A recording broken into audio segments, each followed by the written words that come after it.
Thank you guys for watching another episode of Just Talks. This is our MCU rewatch. It's the recap of the full MCU, mainly the movies. We're going from Iron Man and the Infinity War all the way up to current time, leading up to Avengers Doomsday.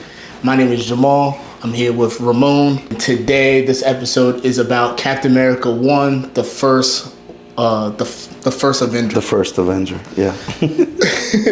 This movie came out in 2011. It was directed by Joe Johnston.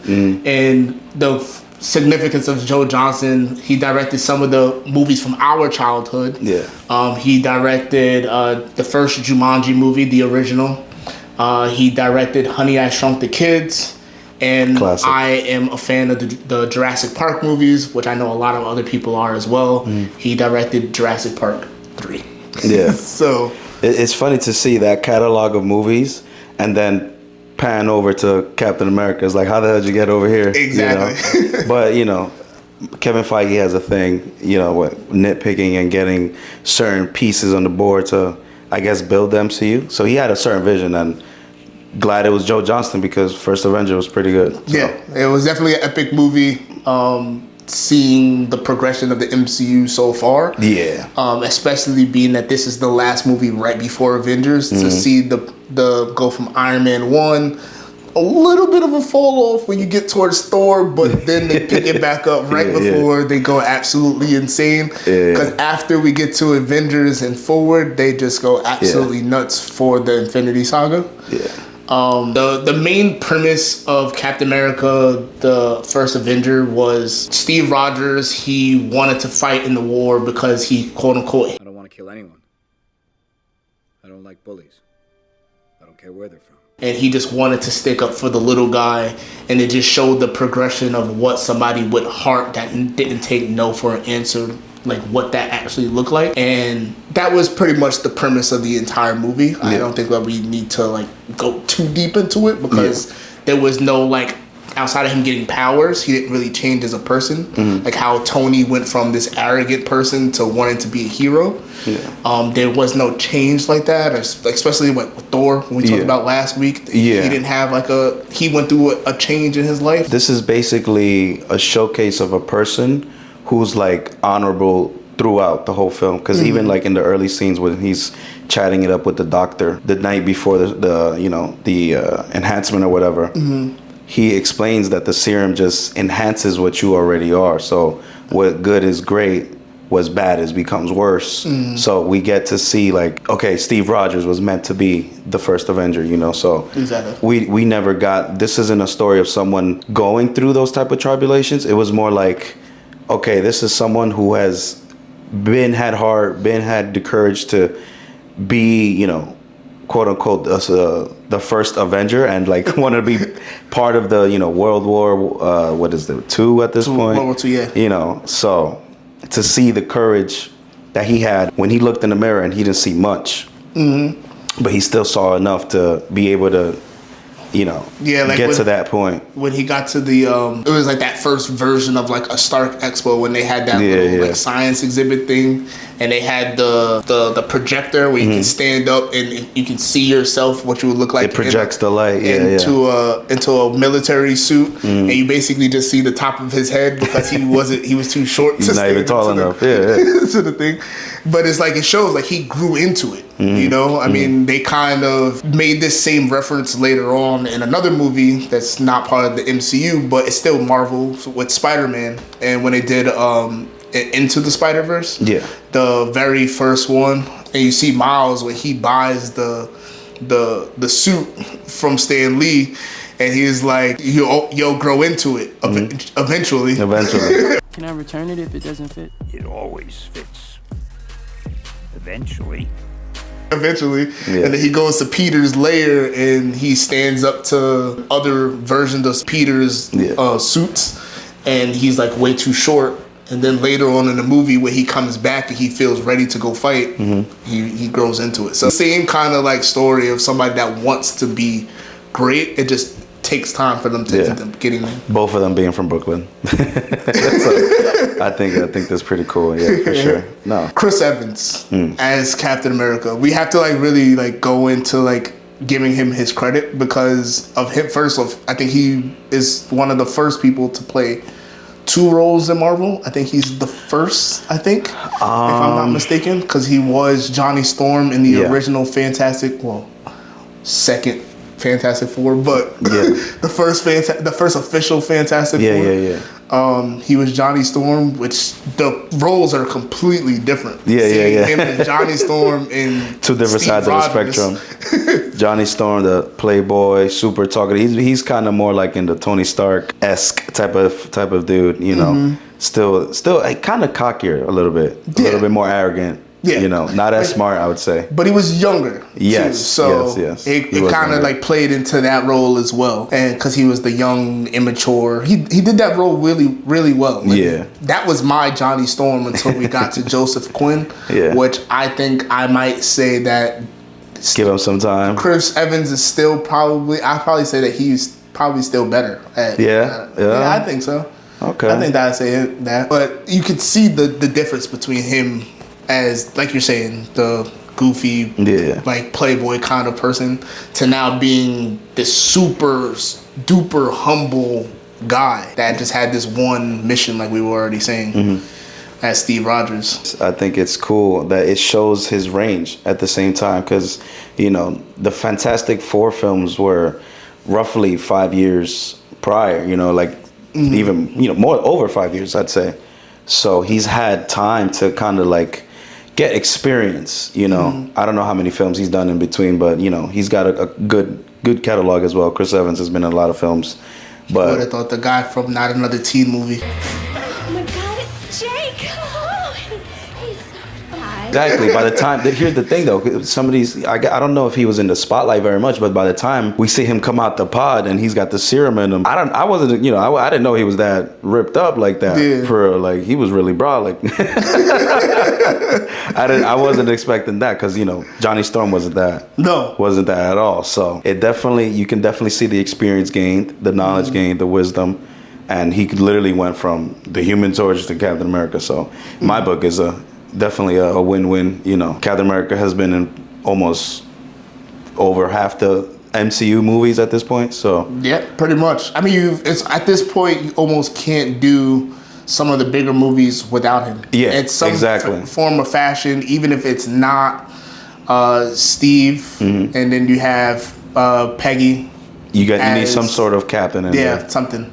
And they've been pushing Peggy a lot. Like the What If thing. I mean, the What Ifs they were pushing a lot. But, you know, I'm glad that I'm glad that series ended and they got to really get creative when it comes to the character or the mantle itself of being a Captain America. So we could see that to like literally the what if, the end of the possibilities for that. You know, when she got like the Infinity All Father's power, galaxy, cosmic, whatever. They were going crazy with it. She gained like all the powers and all of universes. It was OD. Sebastian Stan, Bucky. It's very tough in certain movies to show the friendship between two people. Yeah. And I think that in very minimal scenes, they were able to do it extremely fast. Yeah. I think their chemistry worked really well for what would come down the line later for the MCU, especially the next movie when we get to not Avengers, but the Winter Soldier.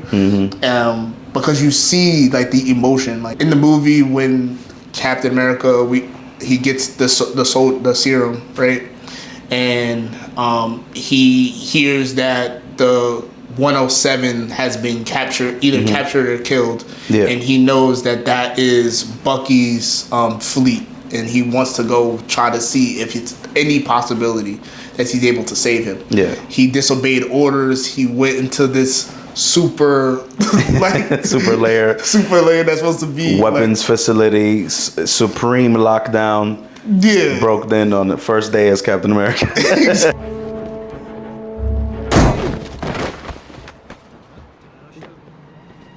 He was able to get through, and then he freed a bunch of the other soldiers. But he was like, I'm gonna still go look for Bucky. He's like this opportunity that he can still be alive. Jumping ahead, I know we're jumping ahead a little bit, but when he realized that Bucky was alive and they doing another mission, and Bucky died, or he thought that he died. Yeah.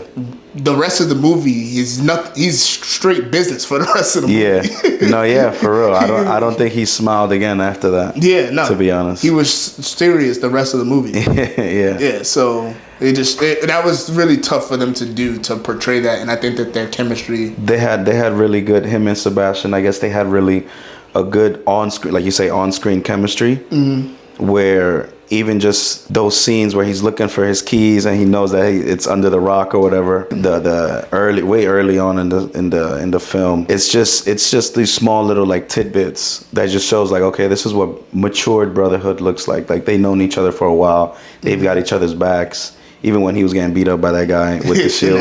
Yeah, like in the infamous line, I can do this all day. who comes there to save him?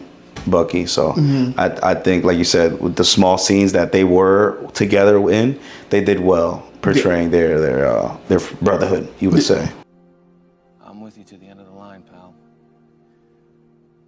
Speaking of brotherhood, somebody else that he took very serious, I forgot the doctor's name, but the doctor Erskine. that did the the serum. that created the serum.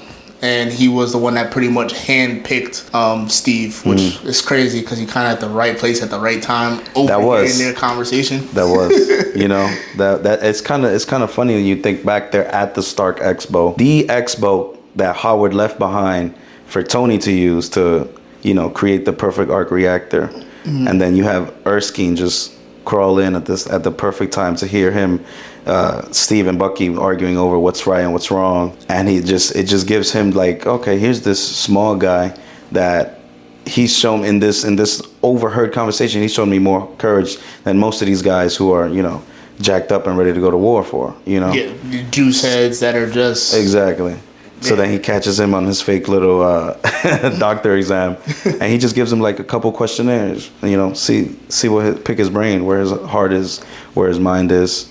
And I think it was, like you said, divine timing. He found the perfect guy that he needed. Because at this point, they were, searching for that perfect, I guess, experiment or perfect person to use the serum on. And as the doctor explained, something that enhances what someone already is, you got to be very careful who you give it to, who you choose, And I think that part of what made him want to focus on somebody that was more pure is because he gave it to Smith, or what we know as the Red Skull. You see what that could become if you give it to somebody that's not like actually invested and just want to destroy the world. In his defense, he didn't want to give it to him. He was kind of like at gunpoint. He was like, "Yo, give me the damn thing right now." Surprisingly, he didn't kill him there. He probably still needed him because it wasn't truly perfected. That's what he said, right? It wasn't, which is why he got the side effect. But at the same time, it enhanced what was already there, like you said. So. But he probably also like fled Germany because remember he said, absolutely. That he was from, I forgot the different states that he said that he was from, because now he said he was living in Queens, but he was somewhere else, and then he's like, but before that, Germany. So he's probably trying to just get away. I think he said he was in Berlin, and they said that when they first invaded, they started in Germany. So he had to just get away from there because they knew they wanted him for his smarts. But his speech to him before, like we were talking about the night before the actual serum, and he really saw the light and positivity in Steve. Similar to the guy that really helped Tony when he was in the cave and he kind of pushed him into the right direction. They kind of played the same role for each other. There's got to be like a Hall of Fame for these type of characters. Yeah. Uncle Ben put him there. Heroes. Uncle Ben is the leader of the unsung heroes, For sure, absolutely. We could do that list one. The ones that never made it, Yeah. Most of them, unfortunately, pass away, but die gruesome deaths, but what needs to be done needs to be done. Unfortunately. Yeah. Unfortunately. What's the joke, the running joke? Nobody in comics stays dead except for Uncle Ben? Yeah. That's so crazy too. Damn. R.I.P. Ben. The canon event of all canon events. Yo, legit. It's everybody's canon event. But, so when he finally gets to the military, they do not want to rock with him. Yeah. And one of our favorite characters, which I think outside of being a favorite character, I just think is one of our favorite actors, which is why we were talking about it. Is just Tommy Lee Jones being in it. Agent K. And his role as being like the leader of this a platoon, I guess. He's the general for that. Yeah. For that little division. And his like sarcastic remarks and stuff like that of trying to test Steve because he didn't see the potential of what Steve could be. He wanted an army of Steve, not just one guy. He had no hope. And this is during the time where these people think, oh yeah, armies win war, not simple like one person type of thing. At the same time, they didn't see what he's actually capable of. So yeah, you know, and before and after this serum, because he didn't even see the potential of what could be. Because remember when he threw the dummy grenade? Yes. Because they made the joke about You don't win wars with niceness, Doctor. You win wars with guts. And then he threw the dummy grenade thinking that he would run away and be some coward, but he was the only one out of everybody to jump on top of it to protect everybody else. Yeah. Which just shows the type of person that he was. And the scientist was just like, told you. It's funny that you say the grenade because you know who else also didn't run away but didn't make it in time? Peggy. You can see she reached for it, but she didn't make it in time because Steve literally threw his whole body over there. So I think that they threw that little detail in there just to show her like what a woman like of her caliber is capable of. You know, like what goes back to the Captain Carter thing. You know, like they just want to push that Peggy is really one those agents from back in the day you don't want to mess around with. Yeah. But at the same time, she's willing to give it up. The first thing they do when they show Peggy is they have her make that one guy that's trying to like flirt with her, or he wasn't even flirting, he was being disrespectful. Yeah, he was. But like when he told him, oh, step up, put one foot in front of the other, and she cracked him. It just showed that she didn't take no shit. And she was very like serious. Like she was somebody that everybody would now move forward with respect. Ultimately, shout out! Happy International Women's Month. Yes, or day. Very true. Is this today very true. or month? It's month. Month, right? The day was yesterday, but it's the whole month, right? Yeah. Yep. Shout out to the ladies. Powerful woman in the movie. The first thing that they do in the Peggy scene, Carter cracking somebody. Haley Atwell, which is Peggy Carter, or because Haley Atwell's her real name. You see, that's another like relationship that they built from the very beginning, and listening to the way that Steve talked. You know, he wasn't really scared to talk to anybody, but he was nervous as shit to talk to her. He was nervous. I guess I just don't know why you'd want to join the army if you were a beautiful dame, or a woman, an agent, not a dame.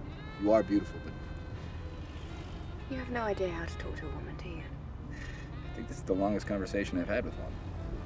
She probably never had anybody that was like that to her. You know, it was a completely different dynamic than what she was probably used to. You can see from that first couple conversations that she started to slowly care and fall in love with him. It starts, like you were saying, with the grenade. She's one of the first people to try to run towards it. But also when he's in the machine taking the serum, she's the first person to run out and be like, oh, turn it off. Yeah, when he's screaming in pain, yeah. Exactly. And that's just like the slow building. And then you see like the jealousy when he saved that fleet and comes back and the girl's kissing him and she's like, Captain, we're ready for you if you're not otherwise occupied. And then she shot at him when he picked up the shield for the first time. Literally shot him 4 times, not knowing if the shield was gonna work or not. Just completely shot him. But go back to her not taking no shit. She was gangster, to say the least.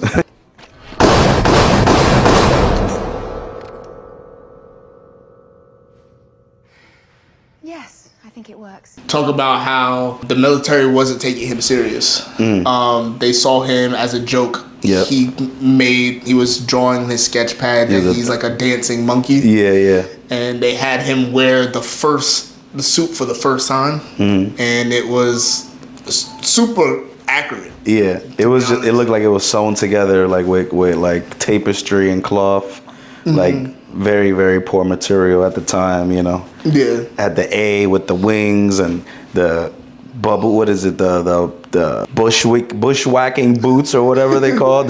Like, Yeah, the high top. the high came all boots. the way Yeah, up. well he's rocking it right there. The high top with the flap. Yeah, they had him wearing those super all red leather. It was crazy. But I mean, It just to show like the mockery, like. yeah, but it was extremely close and No, accurate yeah, it to was a what- 1 of 1 Yeah. for sure. Awesome that they were able to like throw that in Throw it there. in there as an Easter egg. Especially because like this wasn't the first version of Captain America that they've ever done. I think Yeah. they've done Captain America maybe 2 or 3 times before that, I believe. Had Because to there was be a like series and then there was 2 or 3 movies, I believe. So Had to be the one in like the early 60s. yeah, it was for actually they did one back when the war was going on and like right around like 1944 or something like that. They did Yeah. a series, and then the movies were later on. I think it was 2 different actors that played Captain America. Yeah. So yeah. I guess that early uniform was also a callback to those films, you know, homage, Yeah. pay their respects. Even though if you go back and try to watch those movies, You cannot finish that. they're not the greatest. But who they're fighting? They're fighting Hydra. I mean, obviously the whole thing with World War II, of course there was Nazis as well. But for Steve, his main thing was almost like a subsection of it. It was like the scientific division of the Nazis. Yeah, which would have been Hydra, which was their own kind of like thing that they were trying to build up to be even bigger than them. Yeah, exactly. Which is important in this movie for sure, but definitely plays a role later on when we get to Winter Soldier. Yep. Because watching the movie, when we talk about how Steve saved the whole fleet, right? He shows that Bucky was in a room by itself. And we were trying to figure out, like, I don't know if it was ever confirmed. Yeah. But them working on him, they were probably giving him some version of the serum, because how else would he have survived the drop? What would have killed literally anybody else. Anybody. I think, you know, when Captain first enters that room, you can like faintly hear him whisper. 3255. Bucky. It's kind of almost a reference to like his brainwashing speech. You know, the train, red freight train, house, whatever that's called. So it's like maybe this is that same code, not perfected yet. You know, which is why he's not fully brainwashed, and Steve is able to get him back, snap him out of it. He looks a little bit, you know, disheveled, you would say. Yeah. You know, and then he's like tumbling, you know, falling all over the place, even running out of the whole factory. So like by the time he falls, and then we get that scene, you know, I'm gonna jump ahead to Winter Soldier. We get that one scene where they show him like getting first picked up from the ice when he lost the arm. I don't know if they said it or not, confirm it or not, but you can see that they already more than likely had started the initial injections of their version of the serum. Yeah. You know, because by the time that we lose Bucky in that train scene, this is several months after Steve has given his injection. Because, you know, he was in America first for a couple months, then actually went to, 5 miles away from the front of the lines. So clearly he's on a movie tour. Even Johan, when he's in the factory, they're face to face, he's like, oh, I've seen your films. You know what I'm saying? Like, he's making fun of him. Like, he's made it that far that he's seen this little guy, you know, what he would consider a little guy. But now is actually literally in his doorstep, taking out his troops one by one. So, Which is, yeah. So, you know, even back then, I think they were working on his serum or whatever. That is like, I guess you could say hints or clues that we would take from this film. This is to infer that he already was undergoing the process. Yep. You know. One of my biggest things, and we were talking about it before, was that I wish that him and Steve would have fought more. Yeah. We got like one brief like exchange and then like a more like in-depth fight scene later on at the ending of the movie. Ending, yeah. Which goes back to what we were saying before. I'm starting to pick up on it a lot more with rewatching movies. but it really feels like a boss battle of trying to get from one point to the next before the final battle. Yeah. Because he had to fight like the henchmen to The factories one by one. You got to take out 5 factories to get to the final one. Exactly. Yeah, no, for sure. But I just wish that they would have fought more, because my introduction to Captain America, outside of like going to Universal Studios and seeing the guy dressed up walking around, my introduction would have been in Spider-Man the animated series. Yeah. And in the animated series, they've focused so much on this eternal battle or endless battle per se, like between Captain America and the Red Skull.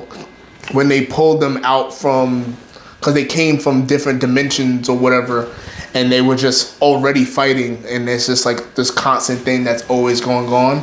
So having them only fight for such a short period of time, I kind of wish that they would have, made that fight a little bit. Throw hands a little bit longer. Yeah. Make the bout feel a little bit more serious.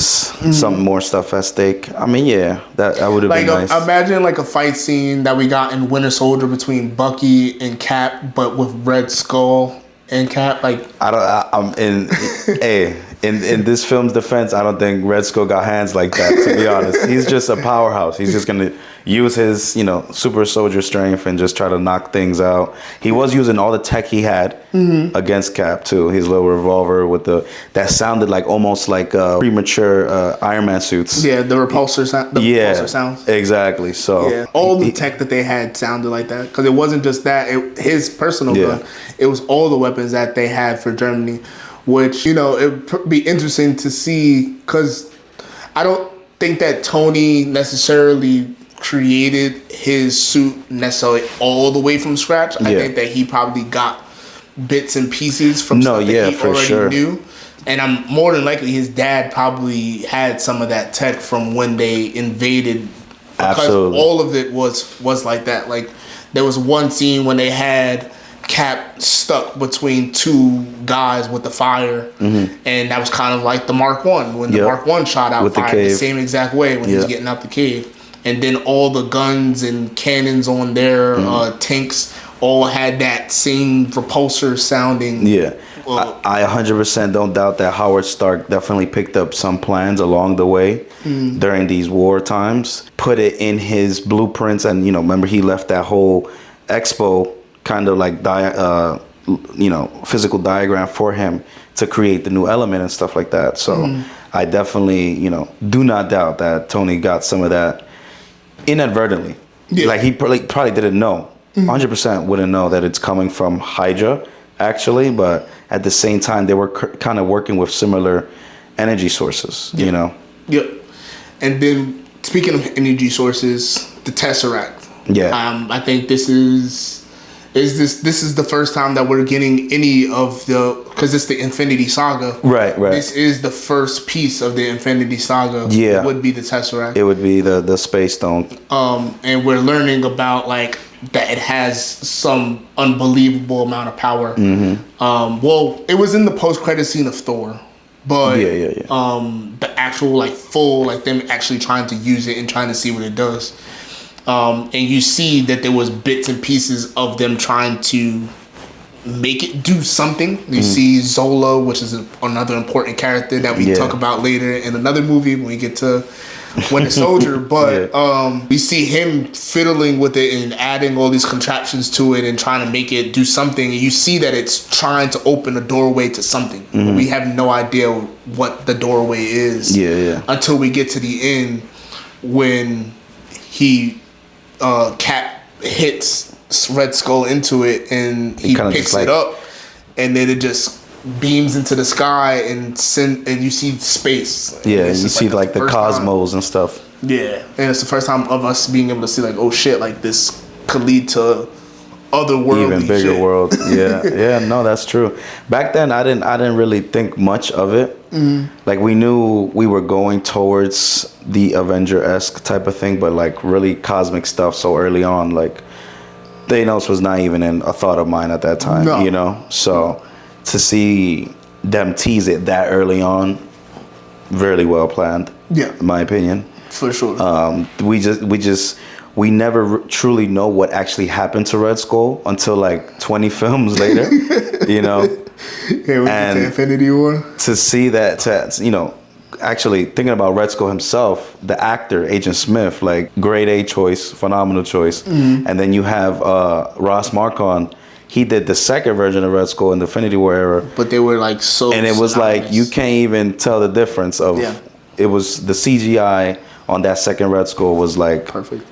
They mirrored it basically, and then his voice is like crazy. I didn't even know he had range like that for real. No. Prior to that, I only known him from Walking Dead, to be honest. So, any other project I wouldn't have known. I don't think so. Not off the top of my head. So yes, speaking of Red Skull, like you were saying, when he got transported into the thing, he's holding the Tesseract, and he gets beamed up into the sky. We have no idea where he's going. It would be cool to see how he got there. Yeah. Because now, like, I could be overthinking it, but now that we see that they had the whole Loki series and he went through the different dimensions with the TVA and all this other stuff, it'd be cool to see how he landed there, because he was the only person that had knowledge of what the Tesseract is and what it potentially could be. Like, he knew about Odin and all these other people that were kind of like fictional characters that, or should have been considered fictional characters. But like Erskine said, he took it a step above. He took it serious. What was a joke to the other part of Nazi group was very much serious for him. To see how he got to Vormir, which is where the soul plane, I guess you call it. To see him just standing there in the black cloak or whatever. I mean, he looks cool and all that, but like, how exactly, what was his journey looking like to get there? To get to that point, Okay, so we eventually find out the Tesseract is holding the Space Stone. Space Stone has the ability, to have you anywhere and anywhere in the galaxy. So that beam almost kind of looked like a Bifrost beam, like if he was sent back to Asgard maybe. But there was never any like follow up. There was never anything that gave us any clue about that. We just had It was a big surprise, like when we get to Infinity War and see him for the first time. We're just like, oh shit, like it's the first time that we've seen him literally since that first movie. There hadn't even been like many references since that first movie. So. It was kind of, I want to say it was one of my favorite parts of Infinity War or whatever, or Endgame, sorry. But I definitely got goosebumps when I first seen it in IMAX, because I'm like, Red Skull?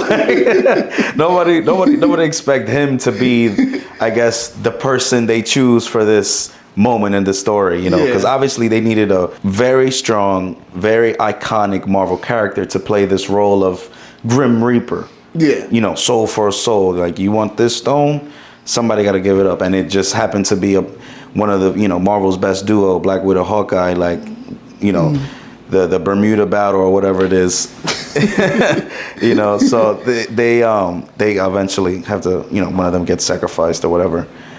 I just think it was really cool, a really good moment when they show up as Red Skull on Vormir. Something else I was thinking about with this movie, and it's not specifically had to do with the characters or anything like that. It's about the style of how people filmed these movies. So I made this joke, and it's almost like when they're filming older movies, it's like every single time they use like this specific filter to try to get like this time period. It's like this orangey, like grainy film that they use to be a little bit different to distinct what year it is. The manual rolling, reeling, and stuff like that. And they always do that. And I don't know if you ever noticed where they're talking about a movie that's like supposed to be based in Miami. It's like the same thing. It's like a super orange film, and it's like, bro, or Mexico. It's like they do that on purpose. CSI Miami style. It's almost like that. They want you to think that that's what it really looks like. Like, if you've never been out of the country before and you watch a bunch of movies about Mexico, you'll think that that's what Mexico looks like. Get there. No, absolutely not. Absolutely not. It would definitely lead you astray. Like, and like you say, they have this like filter on it And then when we finally get that transition from 1940s to 2010 or of their 2009 of their time, and he runs outside into 42nd, it like flips. Yeah, it's cool to see that, I guess, transition, you would say, and them add that effect in to show like, okay, Captain America was this and during this the 40s era. Now he's in our time. Throw him in the middle of 42nd Street, and what would that look like? Which was a perfect thing to do when you really think about it, because that is like, damn, like this. None of this look like this. What other place would you throw him in? You know, and all this other shit that it's like, damn, like this. My life is really not the same. Exactly. Or throw him in the subway, like. Talk about him crashing the plane. And we both were saying the same thing while we were watching it, that as many times that we've seen it, it still is a touching ending, because he's in the plane and the plane has nukes in it. And if the plane reaches New York at that, you know, it would have destroyed the whole state. You know? Actually. And it's touching because it was something that he wanted to do his whole life. He wanted to be part of the military. Well, obviously he didn't know he had superpowers, but he wanted to be part of the military. He never talked to a girl, but finally got the girl that was almost be like the girl of his dreams. But now he has to give all that up, because if not, millions of people would be affected. And it just does something to a person watching it, because you're like, what would I do if I was in this situation? Like, would I be like, you know, like, because he had apparently he had to stay in the plane. I guess he couldn't jump out, but I mean, what does a person do at that point? You know, I mean, I guess I don't know what I would do. It's tough. It's tough because that ship that he was in specifically, it didn't look like it had like any nearby quote unquote exits for him to do like a quick, all right, I'm gonna just aim this down and then hopefully it'll stay there, jump out, run. I gotta find a parachute, by the way. This is a foreign ship. I do not know where I'm at, what I'm doing here on this ship. You know what I'm saying? There was a lot to think about. And you know, coming from Steve Rogers, a kid from Brooklyn, he's not a war vet. At the same time, he's Captain America. You know what I'm saying? Like he was kind of paraded, but you know, into the role. But he took the role serious from the very beginning, even prior to Serum, pre-Serum Captain America was a very serious person. You know, so I think for his sake, he probably wouldn't have even thought about jumping out the plane. He was just like, you know what, I'm the guy. There's no bigger honor that a soldier can do for his country than lay down his life, you know, let the other guy walk over him. That's his line when he says to Tony, you know, or whatever. So I think that was his whole motif type of thing. You know, he was like, yeah, I'm going down. I'm gonna save everybody. Going down. I don't know what else to do. I'm not a pilot. You know, so I'm gonna just this water looks good. We're gonna go down right here. And then like we were saying before, he wakes up 70 years later into the future, and you know they've been prepping him, waiting for whatever the new battle that the world will have to go against. Which would lead right into the ending with him seeing Nick Fury, and then roll credits. We get our first look at the Avengers trailer, which will be the next movie that we'll do. But we were watching it back, we were joking about how the Avengers trailer, the very first one, it was so cringe. If that shit would have came out now, I would not have gone to the movies to see that. It looked so like, what is going on? It looked like almost like a Broadway play type of thing. Yeah, the edits were really quick cut edits. It was choppy. It was very dated. Yes. It was very dated, for sure. Very for its time. But yeah, that was Captain America. For sure. The first Avenger. First Avenger? All right, guys, thank you for watching another episode. The next episode would be The Avengers. Which we've been waiting for, so we can pick up with some of these references. But thank you guys. Peace. Until next time. Peace.